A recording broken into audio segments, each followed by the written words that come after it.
Hello, folks. Yeah, this is Old Truth speaking, coming back to you. And this vid is a short vid, and I'm going to get right to the meat of the video. I'm going to give, and I'm not a follower or a great fan of Jay-Z. I know he worked hard to get where he's got, and all of static between him and David Dash, I'm not here to talk about that. But he brought to light, which was it was already in the media, the story of Kalief Browder. And I'm going to give Jay Z much props because just on that act, I'm really proud of what he did. I approve of that. Not that it matters much, but it looked like he just took a step forward. What they did, Kalief Browder, they arrested that young fellow at 6. They ruined New York, ruined his life. Not the city, the people, the politicians, and the people in the courts who are responsible for such a tragic life, the ruining of a tragic life.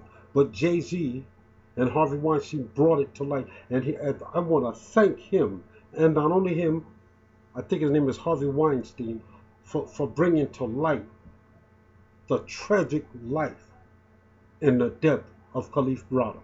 And all too often, he wasn't even convicted. He never even had a court date. And this young man kid spent 3 years in prison, 1,110 days or something.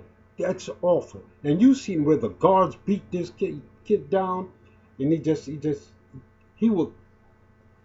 They let him go free after 3 years. There was so much, you know, emphasis on it. And you see where those real thugs were just beating him and stomping him. He didn't know anything. That's not the life. That's not the kind of kid he was. He had aspirations. He wanted to excel in life. And they know his mother didn't have $3,000. They just did that because he was an underprivileged black child. That's all. Do you understand? And I'm going to tell you, I'm going to read. I'm going to read what Jay-Z said when he met him. Jay-Z said he looks like all the other kids I remember growing up with. And said Jay-Z met Browder after reading about his story in the New Yorker and remembered identifying with the young man on an intimate level. There were many instances when I could have gotten myself into trouble and when I was doing things. It's just the Kalief Browder story, on which Jay-Z and Harvey Weinstein serve as executive producers as part of a 2-year deal.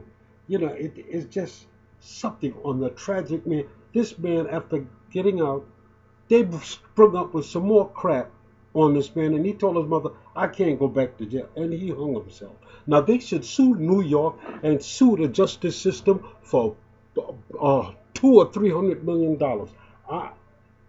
No, see, I just want to let you know. Do you know what Rikers Island is in New York? I grew up not too far from there. Well, I put it this way. On the other side of the river from Rikers Island. When you went across there, if you were in C-76 or C-95 or C-74, so I know what I'm talking about. You had to fight for survival. Do you understand that?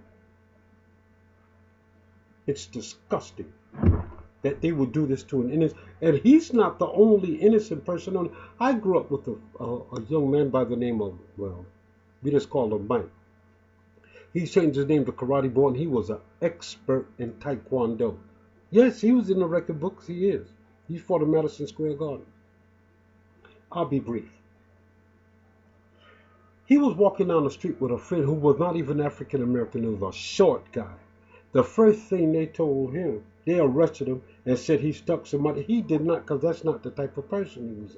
He was practicing it as being an expert Taekwondo. He was going for his black belt, I think 6th-degree black belt. But to make the story quick, they shipped him to Rikers Island. But one thing about Karate Born is that he loved to fight. And right in the day room, the first day he got there, one guy came up to him and told him, "I like your sneakers. What size are they?" And a lot of guys were scared, but him, he said, "Hey, Chief, he had some brand new Adidas on." He told him, he said, "They look like your size." And just right at that instant, he became known all over the. He jumped up and he side kicked him and he kicked him down, and I mean, it was brutal. That's just the way Rikers is. That's the way Rikers Island is. A fight to the finish, a dog eat dog world. And they threw that young kid and thousands of others like him over decades into a situation like that where they, if they weren't criminals, they became criminals. That's the emphasis I just wanted to make right there. Says Jay and Harvey Weinstein got involved. Jay-Z got involved. He said, so we were in that house alone together talking about what happened, the experiences of Kalief. And you know, and I said that it kind of touched Jay-Z's heart because for him to get out there and put his name out on this, it says a lot about him, and I hope he continue on this work. It says, Kalief Browder was a young African American man arrested at the age of 16, like I said, after being accused of stealing a backpack. A child, an adolescent, 16 years old. No court cases, never convicted. They just threw him in Rikers Island. And I mean, Rikers Island is bad. I've been there to visit people. I know about C-95, C-76, C-74. I knew about the tents out there back in the day, back in the 80s. No joke.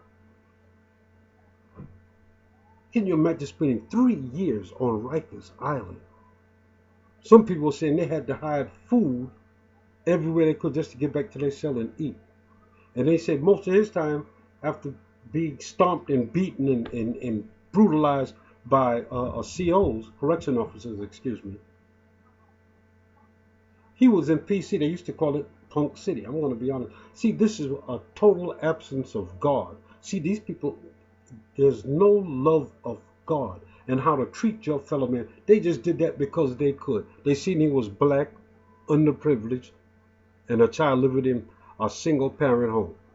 And they knew they could get away with it because they knew he didn't. And then they wanted him to confess, and they would let him go free if he would just confess to doing something awful like that. You see how sick these people are? And these are the people that they voted for to run the country? These are the people that are over convicts, and you wonder why people committed to a life of crime?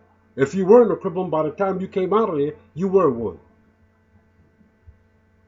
Keep God first and pray. Watch your children. Because when they go to them jails like that, it's no good. A lot of them never come out the same. Do you understand?